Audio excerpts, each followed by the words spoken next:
What happens when one of Hollywood's most respected actors sits down for what should be a simple interview, only to face an interrogation that crosses every line? In just 32 seconds of one dismissive comment, a celebrated news anchor would shatter his own reputation and prove that sometimes the biggest star in the room isn't the one sitting in the guest chair. The studio lights were hot that evening. Tom Hardy walked onto the set with his usual quiet confidence, the kind that comes from years of letting your work speak for itself. He'd been doing press all week for his latest film, answering the same questions over and over with patience and grace. This was supposed to be another straightforward conversation, just another stop on the promotional tour. Anderson Cooper sat across from him, notes shuffled on his desk, cameras rolling. The audience settled into their seats. Everything seemed normal at first, professional, cordial even. "Tom, thanks for being here," Anderson said, his voice carrying that familiar smooth tone viewers knew so well. "Happy to be here," Tom replied, leaning back in his chair. The first few questions were standard. Talk about the movie. Talk about the character. Talk about working with the director. Tom answered each one thoughtfully, giving real insights into his process, sharing stories from set. The audience laughed at the right moments. Everything was going exactly as planned. Then Anderson shifted in his seat. His expression changed, just slightly. There was something different in his eyes now. "So, Tom, I want to ask you about something," Anderson said, his tone taking on an edge. "You've built this image of being this serious actor, this method guy who disappears into roles. But let's be honest here. How much of that is just marketing?" The audience went quiet. Tom's eyebrows raised slightly, but he kept his composure. "I'm not sure I understand the question," Tom said carefully. "Come on," Anderson continued, leaning forward now. "The whole tough guy thing, the mumbling, the mystique, it's a brand, isn't it? It's all calculated." Tom took a breath. "I just try to do honest work. I don't think about it like that." "Right, but you do think about it," Anderson pressed. "Every choice you make, every interview where you give these short answers, it's all part of crafting this persona. Admit it." The atmosphere in the studio had completely changed. What started as a typical interview was becoming something else entirely. Something uncomfortable. The crew behind the cameras exchanged glances. This wasn't in the notes. This wasn't the plan. "I think you're reading into things that aren't there," Tom said, still maintaining his calm. "I just focus on the work." Anderson laughed, but it wasn't a friendly laugh. It was dismissive, condescending. "The work," he repeated. "Let's talk about the work then. This new movie, it's getting mixed reviews. Some critics are saying, you're just doing the same performance you always do, just grunting and looking intense. What do you say to that?" Tom's jaw tightened, but his voice stayed level. "Every role is different to me. I put everything I have into each character." "But do you really?" Anderson shot back. "Or are you just doing what's comfortable? Playing it safe with the same tough guy act because you know that's what sells tickets?" The audience was dead silent now. You could feel the tension radiating through the studio. This wasn't journalism anymore. This was something personal, something mean-spirited. "Anderson, I'm not sure what you're getting at here," Tom said. "If you have a problem with my work, that's fine. Everyone's entitled to their opinion. But this feels like you're trying to make this about something else." "I'm just asking the questions everyone's thinking," Anderson said with a shrug. "People want to know if there's anything real behind the image. Because from where I'm sitting, it all seems pretty hollow." That word hung in the air. Hollow. Tom sat forward in his chair. "You think my work is hollow? I think you hide behind characters because you don't want people to see who you really are," Anderson said, his voice dripping with condescension. "And honestly, after watching your films, I'm not sure there's much there to see." There was a collective intake of breath from the audience. Someone in the third row actually said, "Oh no," loud enough to be heard. This wasn't entertainment anymore. This was watching someone get publicly eviscerated for no apparent reason. Tom's hands gripped the armrests of his chair. Not aggressively, just firmly, like he was anchoring himself to something solid while everything around him turned chaotic. "That's quite a statement," Tom said slowly. "Do you want to elaborate on that? Or are you just throwing out insults and hoping something sticks?" Anderson leaned back, clearly pleased with himself. "I'm not insulting you. I'm making an observation based on years of watching your performances. You do the same thing over and over. The brooding, the intensity, the reluctance to really open up. It's a trick, and it's gotten old." "A trick," Tom repeated. "Yes, a trick," Anderson confirmed. "And I think viewers deserve to know that what they're seeing isn't depth. It's just someone who's learned how to fake depth very convincingly." The crew was frozen now. Camera operators, producers, assistants. Everyone was watching this unfold in real time. Nobody quite sure what to do. This had gone so far past the boundaries of normal interview protocol that there was no roadmap for how to handle it. One of the producers in the wings was frantically making cutting motions with her hand, signaling to go to commercial, but Anderson either didn't see her or chose to ignore her. He was locked in now, committed to whatever this had become. "You know what I think?" Anderson continued, not waiting for Tom to respond.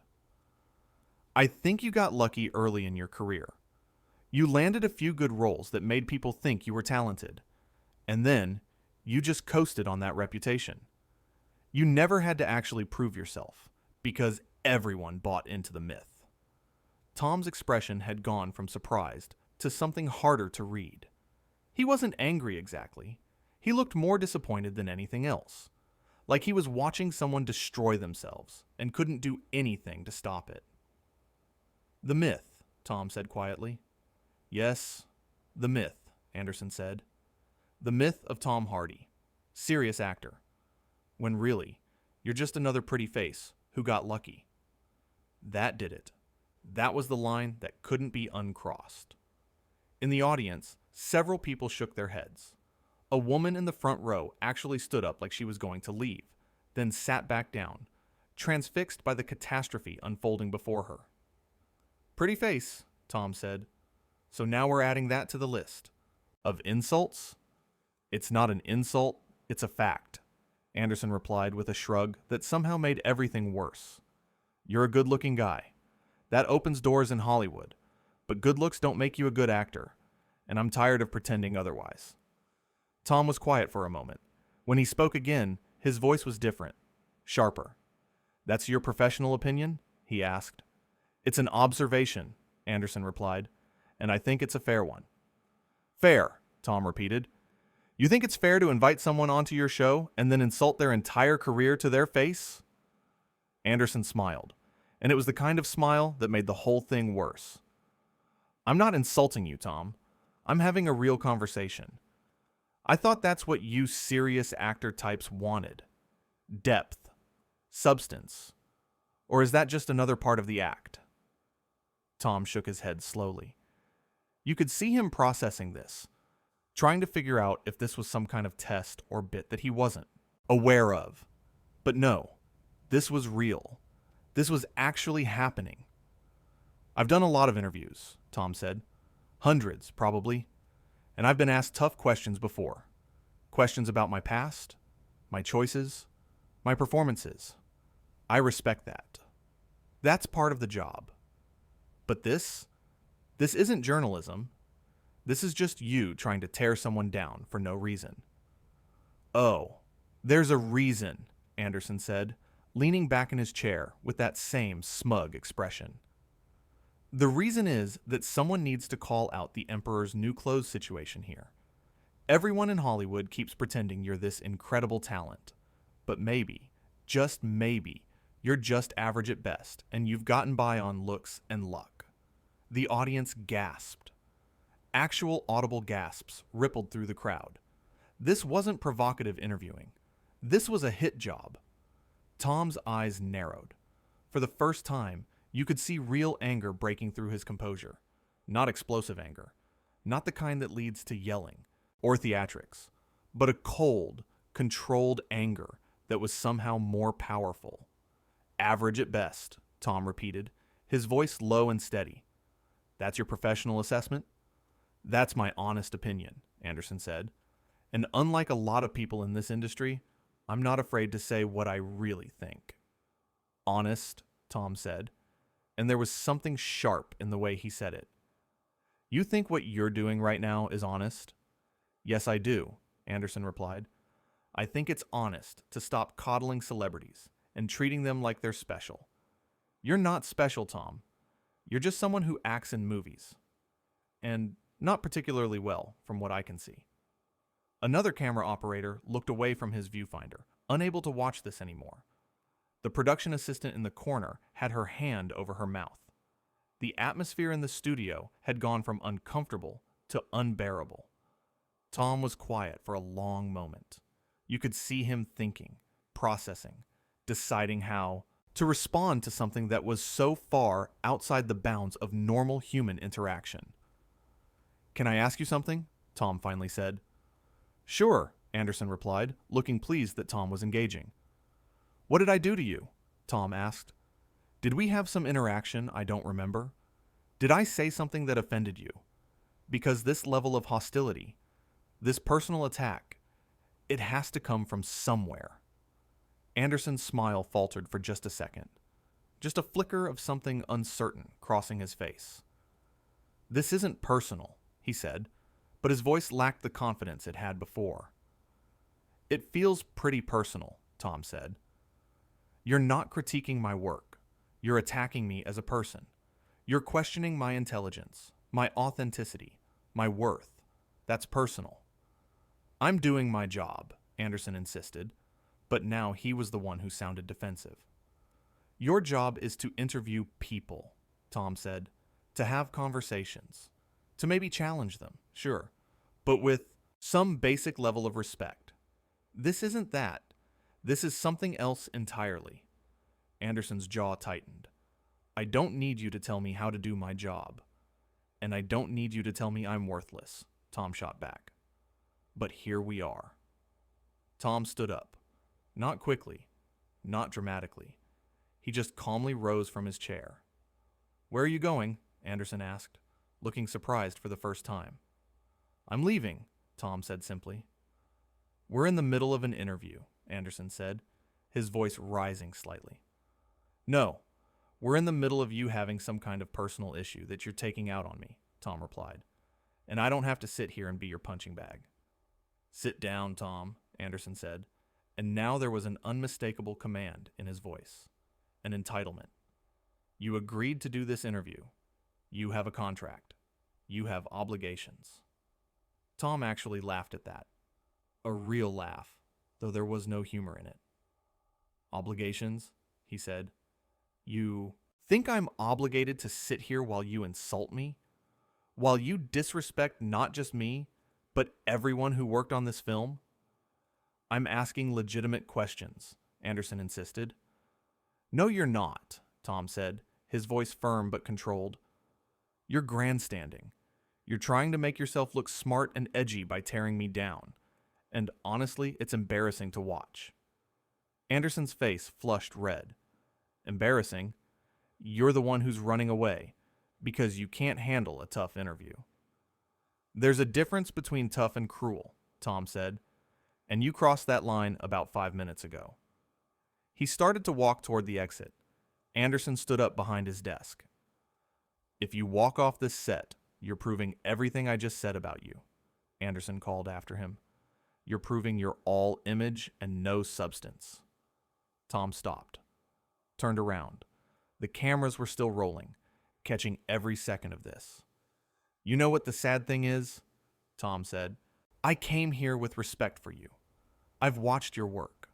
I've seen you do real journalism, ask important questions, hold powerful people accountable. That meant something. But right now, in this moment, you're using your platform to be petty and small. And that's a choice you're making. Don't lecture me about journalism, Anderson snapped.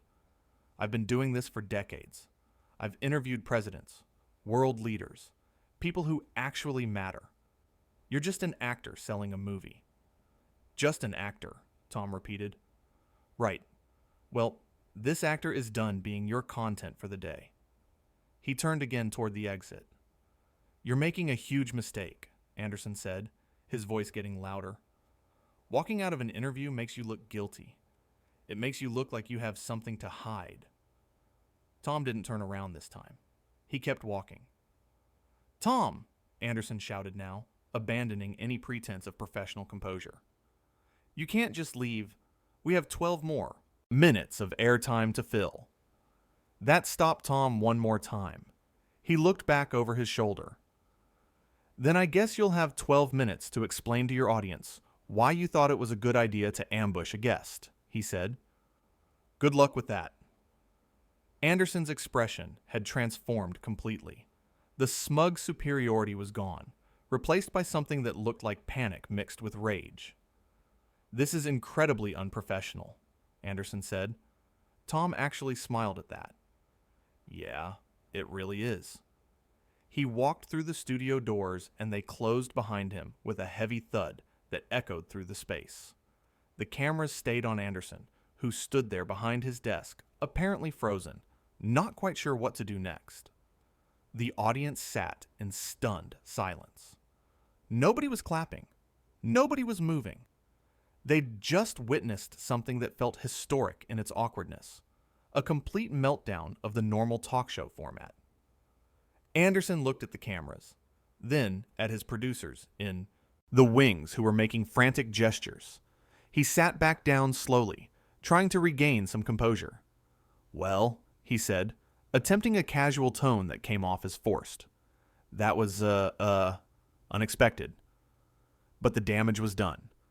Whatever he said now, however he tried to spin this, everyone in that studio, and everyone who would eventually watch this, knew the truth. They'd seen him push and push and push until his guest had no choice but to leave. They'd watched him cross lines that shouldn't be crossed, say things that shouldn't be said. One of the producers walked onto the set, whispering urgently in Anderson's ear. He nodded, his face still flushed, his hands fidgeting with his notes. We're going to take a quick break, he announced to the audience, his voice tight. But there was no coming back from this. No commercial break long enough to erase what had just happened. In the span of one interview, in just a handful of minutes, the dynamic had completely reversed. The person who was supposed to be in control, who held all the power in that studio, had lost it entirely. And the person who was supposed to be just another guest promoting just another movie had walked out with his dignity intact, leaving behind a host scrambling to figure out how everything had gone so wrong. The thing about live television, or even taped television that feels live, is that authenticity always comes through. Audiences can sense when something real is happening. When the veneer of performance falls away and genuine human emotion takes over. That's what this was. That's what everyone witnessed. Tom Hardy had come to that studio in good faith, ready to do his job, ready to promote his film, and have a normal conversation. He'd been nothing but professional, even when the questions turned hostile. He'd tried to give Anderson multiple opportunities to course correct, to bring things back to a reasonable place. Anderson Cooper, on the other hand, had decided to use his position to belittle and demean someone who was essentially a guest in his house. He'd wielded his platform like a weapon, trying to score points at someone else's expense. And he'd done it with an arrogance that suggested he never considered there might be consequences. The audience members were talking among themselves now, even though they'd been asked to remain quiet during the break. The energy in the room was electric, but not in a good way. People were uncomfortable, confused. Some looked angry on Tom's behalf. Behind the scenes, the production team was in crisis mode. This wasn't just an awkward interview. This was a public relations nightmare unfolding in real time. Every person in that studio knew this footage would be everywhere within hours. Every news outlet would cover it. Every social media platform would be flooded with clips and commentary. Anderson was being briefed by multiple people now, all talking at once, all trying to manage a situation that was rapidly spiraling beyond anyone's control. Back in the hallway, Tom had removed his microphone and handed it to a production assistant. He wasn't angry anymore. He just looked tired, disappointed maybe, like someone who'd expected better and had been let down. "Is there anything you need?" the assistant asked quietly. Tom shook his head. "I just want to go home." In that moment, he represented something that resonated beyond just this one incident. He represented everyone who'd ever been disrespected by someone with power. Everyone who'd been invited somewhere under false pretenses only to be attacked. Everyone who'd had to make the difficult choice between enduring abuse or walking away with their self-respect. He'd chosen to walk away, and in doing so, he'd turned what was supposed to be a routine interview into a masterclass in maintaining dignity under fire. The studio audience was eventually told they could leave. As they filed out, their conversations were animated, excited even. Not because they'd had fun, but because they'd witnessed something that felt important. A moment where the usual power structure of celebrity interviews had been flipped on its head. "Did you see his face?" one audience member said to another. "I can't believe he said those things," someone else added. "Good for Tom for leaving," another voice chimed in. The consensus was forming in real time. This wasn't going to be spun as a celebrity having a meltdown or being unable to handle tough questions. This was going to be seen for exactly what it was: a host who'd massively overstepped and paid the price for it. Back on set, Anderson was trying to figure out how to salvage the remaining time. They'd planned for a full hour. They now had maybe half of that in usable footage, and most of it was a train wreck. "Should we bring out the next guest early?" a producer suggested. Anderson shook his head. No, we need to address what just happened." "Are you sure that's a good idea?" another voice asked. He wasn't sure. He wasn't sure of anything anymore. The confidence he'd displayed during the interview had evaporated. Now he just looked like someone trying to figure out how to explain the inexplicable. When they came back from break, he faced the cameras alone. "I want to address what you just saw," he began. "Tom Hardy and I had a disagreement about the direction of the interview. These things happen sometimes in live television." But even as he said it, he knew it sounded hollow. Because it wasn't a disagreement. It wasn't a both sides situation. He'd been the aggressor. He'd been the one pushing buttons. And everyone knew it. He tried to continue, tried to find words that would make this better, but everything he said just seemed to make it worse. The more he talked, the more defensive he sounded. The more he tried to justify his approach, the clearer it became that there was no justification. Meanwhile, Tom was in a car heading back to his hotel. He'd already gotten messages from his team.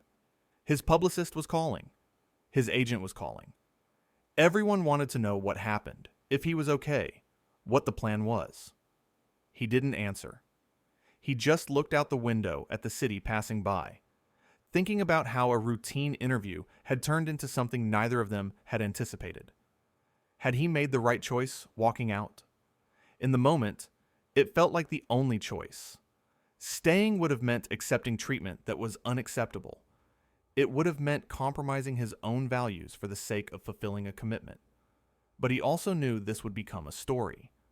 A big story. Bigger than the movie he was there to promote. And that meant other consequences. Other conversations. Other complications. Still, as he replayed the interview in his mind, he couldn't identify a point where he should have done something differently. He'd been respectful. He'd been patient. He'd given Anderson every chance to act like a professional. The fact that Anderson had chosen not to take any of those chances wasn't on Tom. That was Anderson's decision. Anderson's responsibility. Back at the studio, the show was wrapping up. They'd managed to fill the time, but barely. Anderson's closing remarks were brief and stiff. The usual charm was gone, replaced by visible discomfort. As soon as the cameras stopped rolling, he left the set quickly. no chatting with the crew, no post-show debriefs. He just wanted to be anywhere else. But there was no escaping this. By morning, this would be the only thing anyone was talking about. The interview where a respected journalist had forgotten the basic principles of respect and professionalism. The interview where an actor had reminded everyone that having a platform doesn't give you the right to abuse it. The clips would circulate. The think pieces would be written. The debates would rage on social media. Everyone would have an opinion about who was right and who was wrong. But for those who actually watched the whole thing, for those who saw how it unfolded from beginning to end, there wasn't much debate to be had. One person had tried to have a conversation. The other had tried to have a confrontation. One person had maintained their composure and dignity. The other had lost both. In hotel rooms and living rooms and offices, people would watch the footage and feel that uncomfortable tension all over again. They'd cringe at Anderson's questions. They'd root for Tom to stand up for himself. They'd feel that satisfaction when he finally did. Because at its core, this wasn't really about Tom Hardy or Anderson Cooper specifically. It was about power dynamics and respect. It was about knowing when to push and when to pull back. It was about treating people like human beings rather than content to be exploited. The interview was supposed to be about a movie, a performance, a creative work. Instead, it became about something much more fundamental. About how we treat each other. About what happens when someone with authority forgets. That authority comes with responsibility. Tom Hardy had walked onto that set as a guest. He'd walked off as something more. A symbol of self-respect. A reminder that sometimes the most powerful thing you can do is simply refuse to participate in your own diminishment. And Anderson Cooper, who'd started the interview in the driver's seat, who'd held all the cards and all the power, had ended it having squandered both. He'd had a chance to have a meaningful conversation with a talented actor. Instead, he'd chosen to try to tear that actor down. The cameras had captured all of it. Every uncomfortable moment. Every cutting remark. Every instance where the line was crossed. And now that footage existed forever, a permanent record of what happens when ego overtakes professionalism. As the studio emptied out and the lights dimmed, the weight of what had happened seemed to settle over everything. The crew packed up, their equipment in unusual silence. The energy that normally buzzes through a production after a successful show was completely absent. This hadn't been successful. This had been a disaster, and everyone knew it. Tomorrow, there would be damage control. Statements would be released. Positions would be defended. But tonight, in the immediate aftermath, there was just the stark reality of what had occurred. An interview that should have taken an hour and left everyone satisfied had instead taken half that time and left everyone rattled. A conversation that should have been easy had become impossible.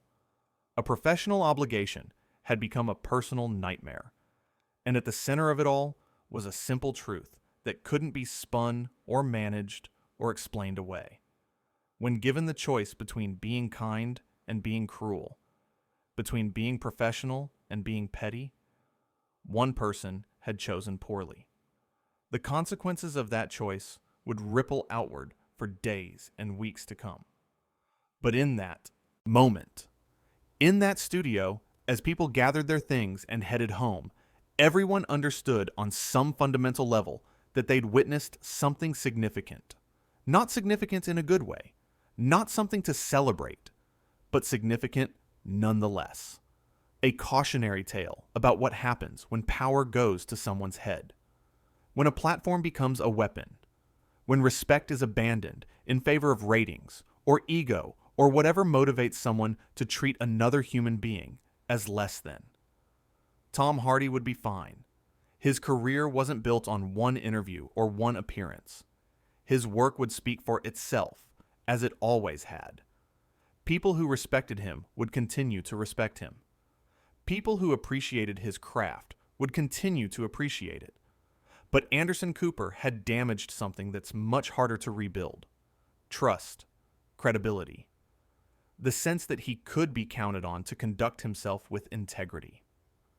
Those things, once lost, don't come back easily. The interview was over. The cameras were off. The lights were dimmed. But the impact of those 32 seconds, of that one dismissive comment that started the avalanche, would linger far longer than anyone in that studio could have anticipated. Because sometimes it only takes one moment, one choice, one decision to treat someone with contempt rather than courtesy. And sometimes that one moment is enough to change everything.